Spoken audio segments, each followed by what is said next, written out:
It's kind of like time travel.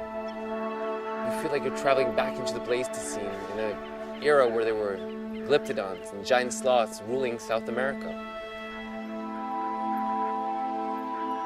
You know, I think that expression takes your breath away. You get that a lot here.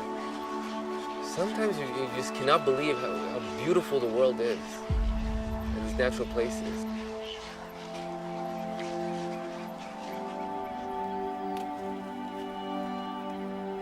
I think in all of us, there's something of, we all have, you know, an inner child and there's something. And if you remember back to that period, what were the animals that fascinated you? All kids are fascinated by dinosaurs, right? And here we have in front of us, you know, this prehistoric giant that's still around, that still exists. But the experience of being in front of a giant armadillo is extremely moving, and nothing can replace that. So here's a species we knew very little about. Few people have ever seen, and yet they play an important role in the ecosystem.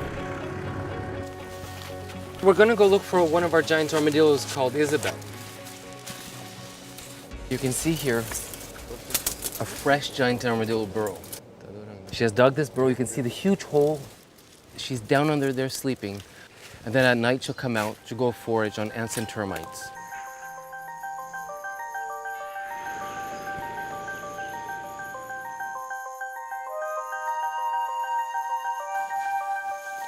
At night, there's a really special feeling because everything is unfamiliar. So a place you know very well, you can actually get lost in. We need to capture these animals to be able to learn more about them. And I just love the feeling, you know, everything about these animals, the smell, the size, the strength. It's really just a fantastic moment just to see these animals. And even now, after 5 years, my stomach clenches, my heart beats, races when I see one.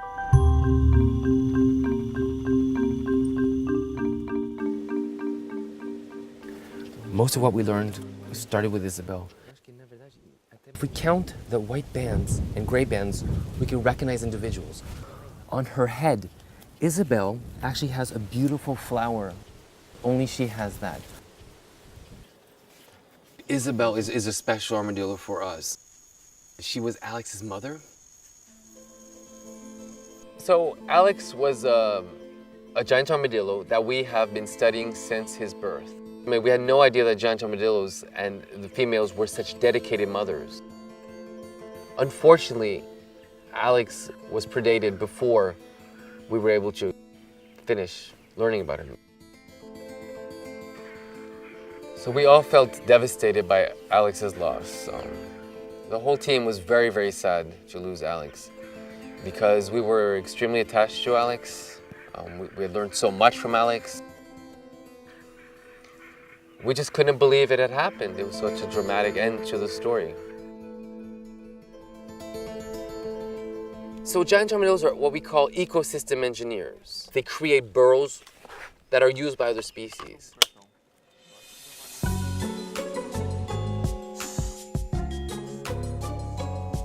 We've documented over 30 species using giant armadillo burrows. So it's a great place for species to seek refuge against the extreme temperatures of the Pantanal. And this means also that because of all the species using it, that it also attracts predators. Here's the signal. So we're gonna search for one of our giant anteaters. Since 2013, at the same time as giant armadillos, we also study giant anteaters.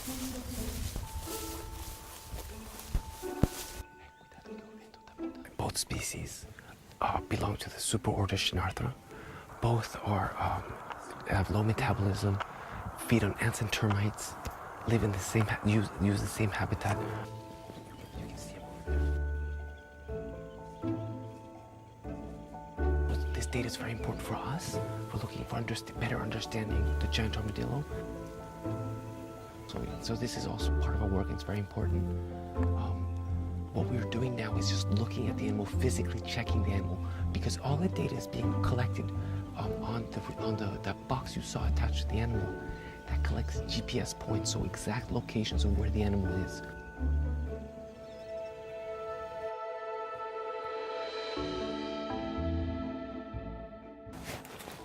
Did you hear that? There's an animal inside This is a six-banded armadillo. So when we say giant armadillos provide homes for other species, this is it. Look, here he is.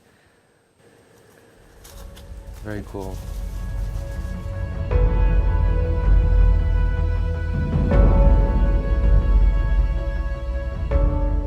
And every day is very different. That's what it's exciting and what keeps it fresh. Every day we see something new, we learn something new, we see new things.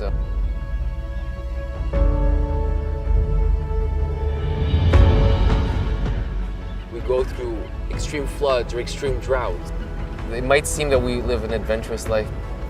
I think the Pantanal is a great example of a place where man lives in harmony with nature.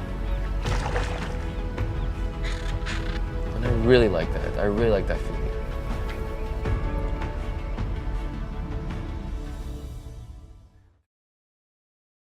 To all the zoos and aquariums that have so altruistically supported this great project to learn more about the giant armadillo, many, many thanks from all of us who are interested in the wild creatures of this planet.